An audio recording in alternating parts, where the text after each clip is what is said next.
بسم الله الرحمن الرحيم الحمد لله رب العالمين والصلاة والسلام على أشرف الأنبياء والمرسلين نبينا محمد وعلى آله وصحبه أجمعين أما بعد. Nous poursuivons notre lecture إن شاء الله تبارك وتعالى du متن الغاية والتقريب مختصر أبي شجاع du قاضي الشيخ أبو شجاع أحمد بن الحسين الأصفهاني العباداني الشافعي رحمة الله عليه رحمة واسعة. Nous sommes arrivés à un nouveau chapitre, bihamdillahi rabbil alamin, un nouveau chapitre ou un nouveau livre qui est Kitab Az-Zaka. Kitab Az-Zaka. تفضل يا أخي. Les biens soumis à l'aumône légale. L'aumône légale est due sur 5 choses, à savoir le bétail, l'or et l'argent, les grains, les fruits, les objets de commerce. Tamam, جيد. Donc, comme on a dit, ici, le Qadi Abu Shuja', il nous explique à quel moment, barakallahu fikum, sur quoi la zaka est obligatoire. Mais avant cela, qu'est-ce que la zaka? La zaka, l'oratan, ça vient de min nama. Ça vient de quoi donc? De la purification, la propreté, le fait de, barakallahu fik, at-tasfiya, purifier une chose, etc. Shar'an, qu'est-ce que c'est?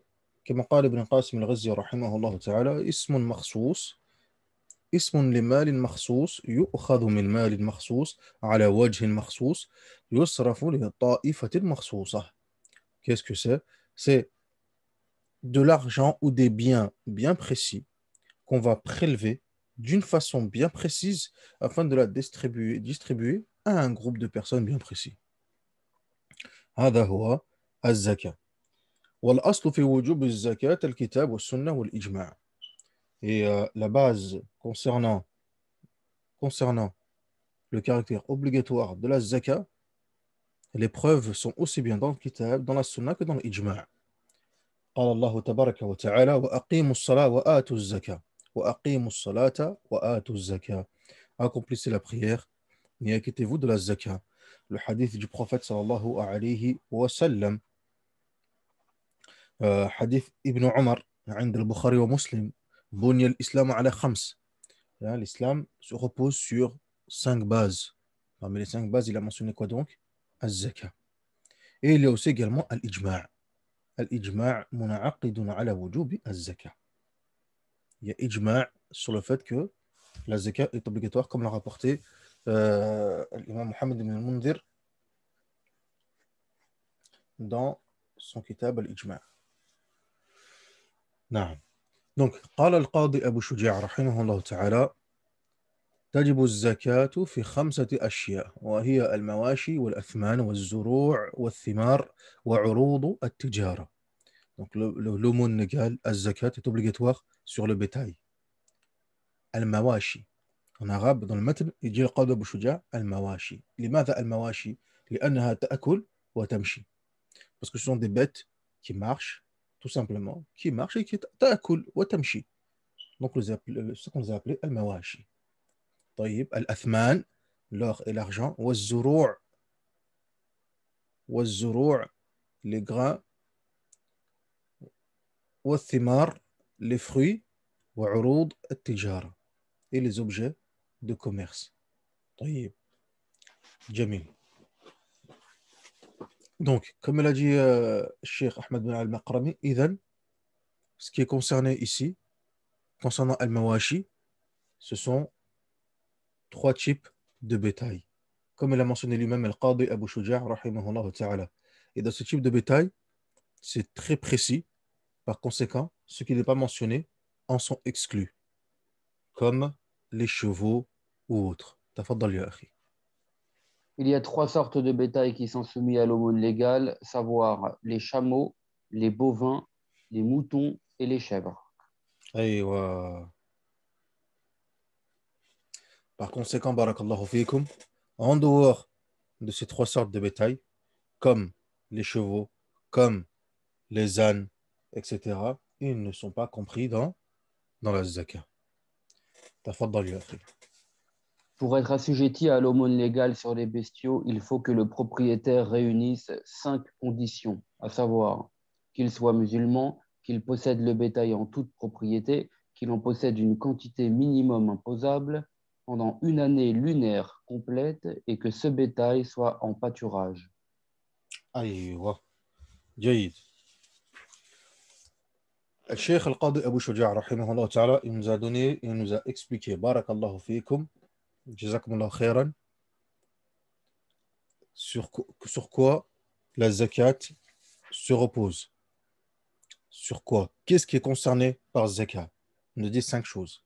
طيب. Le bétail, il explique et il le détaille. Il dit le bétail, ça concerne les chameaux, les bovins, les moutons et les chèvres. Al-ghanam. Mashi, mumtaz. Maintenant, à quelles conditions? Quelles sont les conditions pour être, barakallahu fikum, assujetti à la zakat? Pour que la zakat, celle-ci devienne obligatoire.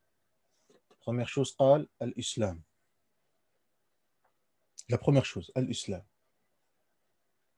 Deuxième chose, ici ça n'a pas été mentionné dans le kitab, mais la deuxième chose, il dit al-hurriya.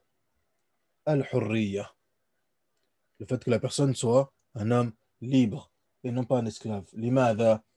لأن العبد لا يملك. لأن العبد لا يملك في القول الجديد. Parce que dans le madhab, dans le قول الجديد, العبد لا يملك شيئا. Le serviteur ne possède rien. L'esclave ne possède rien. Tout ce qu'il possède appartient au maître. Et ça, c'est على القول الجديد. لكن في القديم, l'esclave pouvait posséder quelque chose. طيب. الملك التام. الملك التام. Qu'il possède le bétail en toute propriété. تمام. الملك التام. Ensuite, النصاب. Ensuite, النصاب. Qu'il en possède une quantité imposable. C'est-à-dire que maintenant, s'il possède quelque chose, admettons des bestiaux, etc., ma fi ishkal. Il est musulman, il possède des bestiaux, mais il y a un seuil, ce qu'on appelle un taux imposable. On appelle ça un nisab. On appelle ça un nisab. Et il va le mentionner par la suite, le Cheikh Al-Qadi Abu Shuja', rahimahullah ta'ala. Ensuite, al-hawl. Al-hawl. Al-hawl, c'est que ce bien, cet argent, ou peu importe, cette chose qui est imposable, on la possède pendant ce qu'on appelle une année lunaire complète. On appelle ça en arabe al-hawl. On appelle ça al-hawl. Ensuite, as-sawm. Ensuite, ce qu'on appelle as-sawm. As-sawm, c'est que le fait que le bétail soit en pâturage. Tamam. Comme conformément à la parole du prophète sallallahu alayhi wa sallam, fi sa'imatil ghanam az-zaka. Tamam. Sur les bêtes qui sont en pâturage, il y a de la zaka. Fadalla ala anna ghayr as-sa'imah la zakata fiha. Ça montre que celle qui n'est pas en pâturage, il n'y a pas de zakat. Tamam ya ikhwan? Jamil. Donc, on reprend.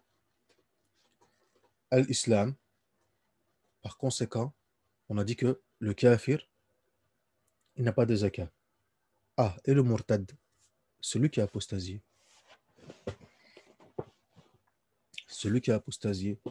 يقولون الفقهاء, celui qui a apostasié, il a de la zakat reste obligatoire في المال قبل ردته وموته. Si cet argent-là, c'était avant sa ridda et avant sa mort. Tamam? هذا هو. Et aussi également, ils disent, son argent, il est mawqouf. Son argent, il est mawqouf. C'est bien mawqouf. Ils sont, on va dire, un statut où ils sont à l'écart pour l'instant. S'il revient à l'islam, la zakat revient aussi. كما قال ابن قاسم الغزي رحمه الله تعالى. جيد. الملك التام, la toute propriété. Ici, il y a une mas'ala. Celui qui a des dettes, qui a des douillons, etc., et l'akhri, comment ça se passe? Est-ce qu'il doit, pas des douillons, mais qu'il a fait plutôt un prêt?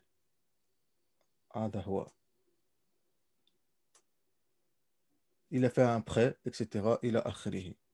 Est-ce que ce bien-là doit être compté aussi également ou non?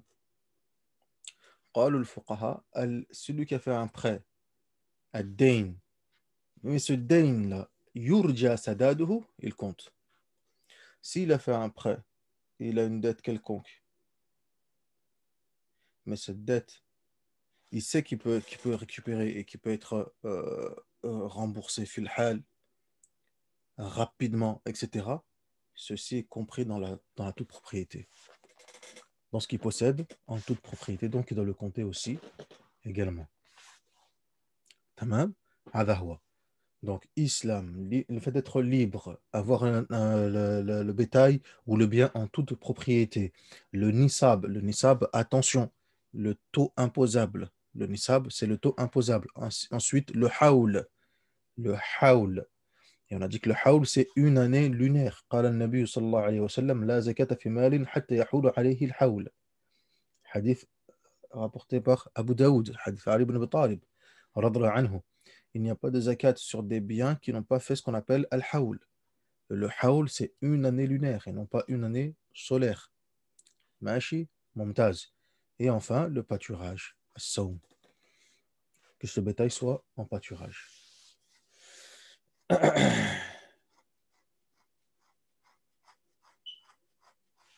Tafaddal ya akhi. L'or et l'argent.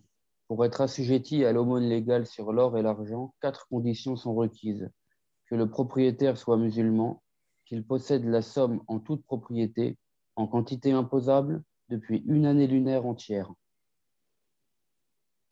Aïwa, mashi. Donc, il a mentionné les conditions. Ensuite, il a parlé, barakallahu fikum, avant cela, le type de bétail bien précis. De quoi parle-t-on? Maintenant, il parle de ce qu'on appelle al-athman. Al-athman, l'or et l'argent. فقال فأما الأثمان فشيئان الذهب والفضة. Donc, al-athman, c'est l'or et l'argent. L'or et l'argent. Les conditions pour celle-ci, les conditions pour être soumis à l'aumône légale sont au nombre de 5. La première condition, al-islam. Deuxième condition, al-hurriya, être libre. Troisième condition, al-milk tam, posséder la somme en toute propriété. Al-nisab, le taux imposable. Et al-hawl, une année-lumière. Tamam, une année-lumière. طيب, Jamil. تفضل يا أخي. Les grains. L'aumône légale n'est due sur les grains qu'à 3 conditions, savoir que ces grains soient semés, qu'ils doivent produire ces sortes d'aliments qui sont destinés à une nourriture future et qu'ils soient en quantité imposable, c'est-à-dire de 5 wasq de grains dépouillés de leur cos. Aïwa. Maintenant, Al-Qadi Abu Shuja', après nous avoir expliqué le type de bétail, les conditions, ce qu'on entend par Al-Athman, l'or et l'argent, maintenant il nous explique les types de grains. Az-Zuru'. Qu'est-ce que nous dit rahimahullah ta'ala concernant Az-Zuru'? فيقول وأما الزروع فتجب الزكاة فيها بثلاث شرائط. Donc, Az-Zuru', 3 conditions pour les grains. Que ces grains soient semés. أن يكونوا مما يزرعه الآدميون. Donc, que ces grains ils soient semés. Tamam. Jayyid. Donc, lui-même, il a pris ses grains, il les a semés, etc. Il plante, etc. Il a créé, ou hakada. Jamil, on connaît l'agriculture, comment ça se passe. Voilà, amrun basit. Deuxième point, qu'est-ce qu'il dit? وأن يكون قوتا مدخرا. وأن يكون قوتا مدخرا.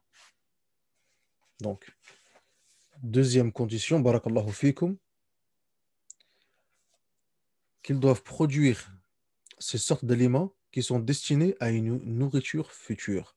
C'est-à-dire que ce sont des éléments ou des aliments plutôt qu'il va conserver et qu'on peut conserver. On appelle ça muddakhar. Donc, une fois qu'il aura récolté ce qu'il veut récolter, il va garder cela. Tamam. Il va garder cela, il va le conserver pour pouvoir les consommer à l'avenir, dans le futur, etc. Il a akhiri. On appelle ça quelque chose qui est muddakhar. Troisième condition. وأن يكون نصابا وهو 5 أوسق لا قشر عليها.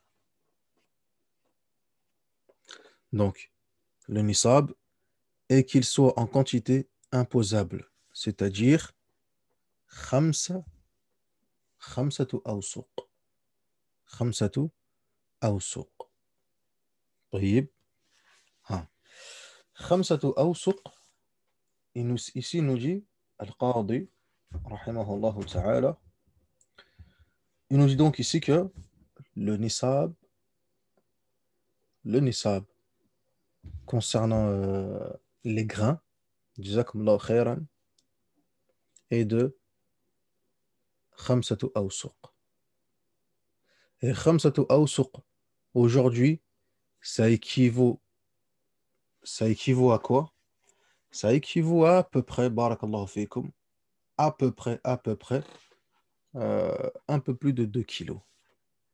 هذه 5 أوسق. À peu près un peu plus de 2 kilos. 2 kilos 100. هكذا. Donc à partir de 2 kilos 100 de ces grains justement, à partir de là, de ce que je vais récolter, je suis imposable. Tamam. Aïe. Et non, c'est ça, à peu près 2 kilos 100, en sachant que 5 awsuq, donc 5 awsuq, c'est le pluriel de wasq, et un seul wasq, c'est, barakallahu fikum, à peu près, non, à peu près 650 grammes. هكذا.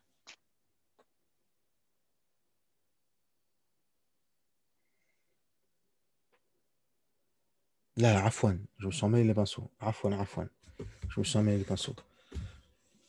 C'est le sa' qui fait un peu plus de 2 kilos. C'est le sa'. 5 أوسق عفوا, c'est 650 kilos. C'est à peu près 650 kilos. هذا هو. 5 أوسق, c'est à peu près تقريبا 650 kilos. Comme l'a mentionné Cheikh Saad Al-Suwaisi, hafidhahullah ta'ala. Mais les un peu plus de 2 kilos, c'est le sa'. عفوا. Tamam. Jay. Donc à partir de là, je vais récolter, je récupère mes grains, ce que j'ai récolté, etc. Il a akhrihi, mon aliment, etc. Tous mes aliments. À partir du moment où j'ai atteint les 650 kilos, طيب, je suis imposable. Je dois m'acquitter de, de la zaka. Tamam. Jayid. Et ceci conformément au hadith du prophète sallallahu alayhi wa sallam, hadith Jabir, où le prophète sallallahu alayhi wa sallam قال ليس على المسلم زكاة في زرعه ونخله حتى يبلغ 5 أوسق. Donc il n'y a pas de zakat pour le musulman concernant sur les grains, sur ce qu'il a pu, sur son agriculture de façon générale jusqu'à ce qu'il ait atteint 5 أوسق. طيب. Et donc dans ce hadith, le prophète sallallahu alayhi wa sallam nous mentionne lui-même le taux imposable, al-nisab. خمسة أوسق. تفضل يا أخي. Les fruits. Deux sortes de fruits seulement sont sujettes à l'aumône légale, à savoir les dattes et les raisins. نعم, continue. L'aumône légale n'est due sur les fruits que quand le propriétaire réunit ces trois conditions, qu'il soit musulman, qu'il possède les fruits en toute propriété, mais qu'il soit en quantité imposable. أيوة. طيب. Donc, qu'est-ce que nous dit ici Al-Qadi Abu Shuja'? Maintenant, on passe aux fruits. En fait, il est en train de détailler ce qu'il a mentionné au départ de façon générale, lorsqu'il dit que la zakat concerne 5 choses, etc. Et la akhri. Donc là, les détails un par un. Deuxième point, ici maintenant, on passe au thimar. الثمار. والثمار فتجب زكاة في شيئين منها ثمرة النخل وثمرة الكرم وهو العنب. Donc, qu'est-ce qu'il nous dit ici Al-Qadi Abu Shuja' rahimahullah ta'ala? Il nous dit que il y a deux sortes de fruits seulement qui sont sujets à la zakat. Les dattes et les raisins. Uniquement. Pas autre. Les dattes et les raisins, faqat. Mashi. طيب. Maintenant, il mentionne les conditions. Shurut. Quelles sont les conditions, barakallahu fikum, pour être assujetti à la zakat? فيقول شرائط وجوب الزكاة فيها 4 أشياء. Il y a 4 conditions. الإسلام, الحرية, والملك التام, والنصاب. الإسلام, الحرية, والملك التام, والنصاب. طيب. أيوة. Donc, l'islam, que la personne soit libre et non pas un esclave. Al-hurriya. والملك التام, qui possède la chose en toute propriété. طيب. والنصاب. Donc ici, on n'a pas le haoul, le fait d'attendre une année lunaire. Tout simplement car les fruits sont périssables, ils ne resteront pas aussi longtemps. Tamam, Jamil. والنصاب, tout comme les grains, الزروع, خمسة أوسق. خمسة أوسق. جيد. تفضل يا أخي. Les objets de commerce. Les objets de commerce ne sont sujets à l'aumône légale qu'alors que sont accomplies les conditions mentionnées ci-dessus pour l'or et l'argent. أيوة. Ce qu'on appelle عروض التجارة. عروض التجارة. Les objets de commerce ne sont sujets à l'aumône légale qu'alors que sont accomplies les conditions mentionnées ci-dessus pour l'or et l'argent. C'est-à-dire les mêmes conditions qu'on a évoquées pour al-athman, al-dhahab ou al-fidda s'appliquent pour عروض التجارة. En sachant que تجب الزكاة في عروض التجارة على المذهب الجديد. أما في القديم لا. Dans le madhab al-qadim لا. لكن في الجديد تجب الزكاة. Donc عروض التجارة, c'est les objets de commerce. Ce qu'on vend, la marchandise, etc. هذا هو. Ce qu'on appelle عروض التجارة. طيب. جميل. تفضل يا أخي. Le taux de l'aumône légale sur les chameaux. La première quantité imposable de chameaux est de 5, sur lesquels on prélève une brebis. Sur 10 chameaux, 2 brebis. Sur 15 chameaux, 3 brebis. Sur 20 chameaux, 4 brebis. Sur 25 chameaux, une chamelle âgée d'1 an accompli. Sur 36 chameaux, une chamelle âgée de 2 ans accompli. Sur 46 chameaux, une chamelle âgée de 3 ans accompli. Sur 61 chameaux, une chamelle de 4 ans accompli. Sur 76 chameaux, 2 chamelles bint laboun. Sur 91 chameaux, 2 chamelles riqa. Sur 121 chameaux, 3 chamelles bint laboun. Puis sur chaque quarantaine de chameaux, une chamelle bint laboun. Et sur chaque cinquantaine, une chamelle hiqa. أيوة. Donc, ici, le Qadi Abu Shuja', rahimahullah ta'ala, nous explique donc le taux imposable pour les chameaux. Nisab al-ibil. Nisab al-ibil.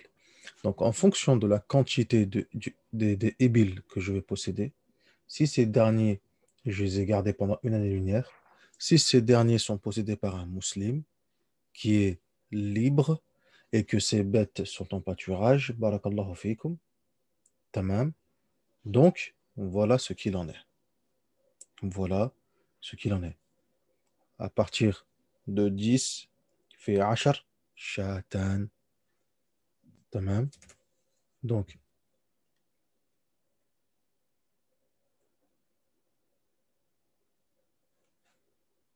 naam. À partir de khams, pardon, à partir de 5, on prélève une brebis. À partir de 10, 2. Wahakada. Hein, je pense que là, c'est wadih et c'est clair, Inch'Allah. Tabaraka wa ta'ala. Et chaque, on va dire, les mots qui sont mentionnés à côté, bint makhad, bint laboun, hiqqa, jid'a, etc., il akhri, ce sont des termes en arabe, justement, en fonction de la situation dans laquelle se trouve la bête, ben, on la nomme ainsi. Par exemple, al-jid'a. Al-jid'a, pour quelle raison elle a été nommée ainsi?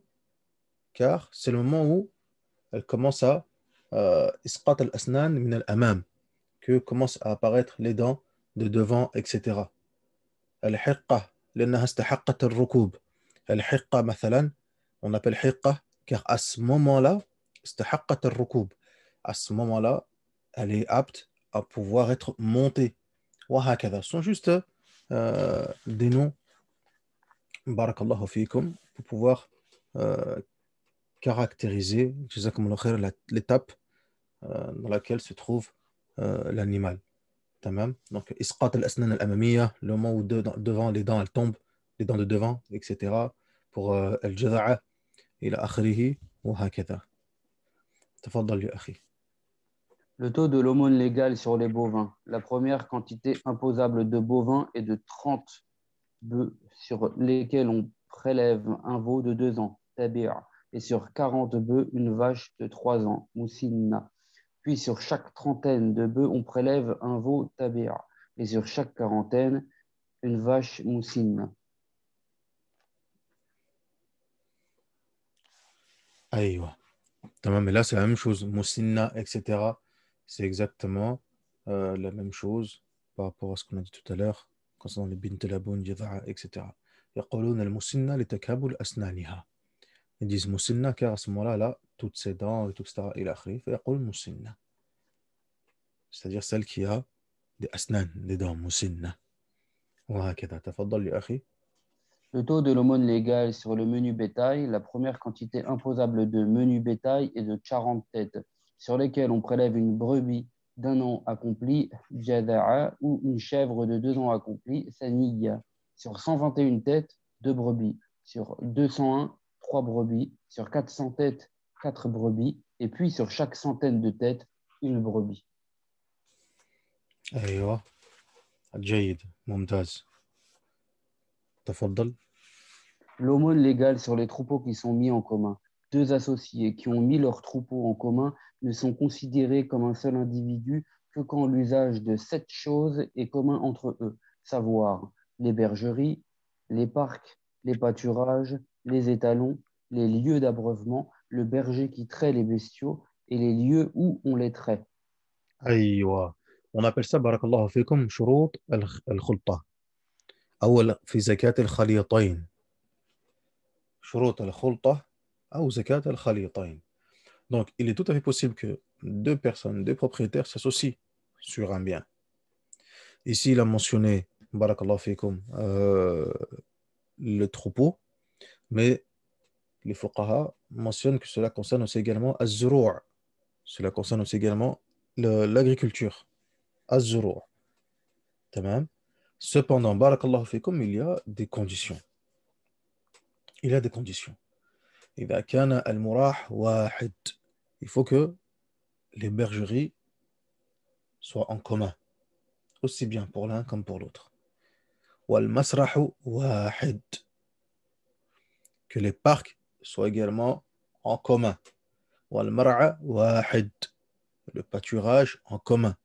والفحل واحد, les étalons en commun. تمام. والمشرب واحد, le lieu d'abreuvement en commun. والحالب واحد, le berger qui traite les bestiaux, il faut qu'il soit également le même. وموضع الحلب واحد, et le lieu où on les traite, il faut que ce soit un lieu en commun. Ça, ce sont des conditions, barakallahu fikum, pour que la zakat soit appliquée sur l'ensemble du troupeau. Et que la zakat, du coup, eh ben, les deux propriétaires vont sortir pour eux deux une seule et même zakat. Mais ça là, il faut que tout soit en commun. وفي الخليطين الزكاة تعتبر زكاة شخص واحد فقط ومر إن يتحد مراحها والمشرب ومسرح الجميع ثم المحلب والفحل والمرعى كذاك الراعي ومطلقا في شركة الشياعي في شركة الشياعي كما قال العمريطي رحمه الله تعالى. Donc il faut que dans tous ces éléments-là que l'a mentionné le Qadi Abu Shuja rahimahullah ta'ala, que tout ceci soit en commun entre les deux, Inch'Allah, tabaraka wa ta'ala. Walhamdulillah. نكتفي بهذا المقدار إن شاء الله تبارك وتعالى. On va s'arrêter là بإذن الله عز وجل. Et on poursuivra, Inch'Allah tabaraka wa ta'ala, في الدرس القادم avec la suite dans lequel Al-Qadi Abu Shuja va mentionner, rahimahullah ta'ala, le taux imposable concernant Zakat al-Dhahabi ou al-Fidda, concernant le taux imposable de les grains et les fruits, mais avant cela, de l'or et de l'argent, et aussi de ce qu'on appelle les objets de commerce, Inch'Allah, tabaraka wa ta'ala, et terminer ensuite avec Zakat al-Fitr et Masarif al-Zaka, et qui sont les bénéficiaires de la Zaka, Inch'Allah, tabaraka wa ta'ala. والحمد لله رب العالمين وصلى اللهم على نبينا محمد وعلى آله وصحبه أجمعين سبحانك اللهم وبحمدك أشهد أن لا إله إلا أنت أستغفرك وأتوب إليك ونسأل الله الكريم رب العرش العظيم أن يرزقنا وإياكم العلم النافع والعمل الصالح والدعوة إليه والصبر على الأذى فيه والحمد لله رب العالمين.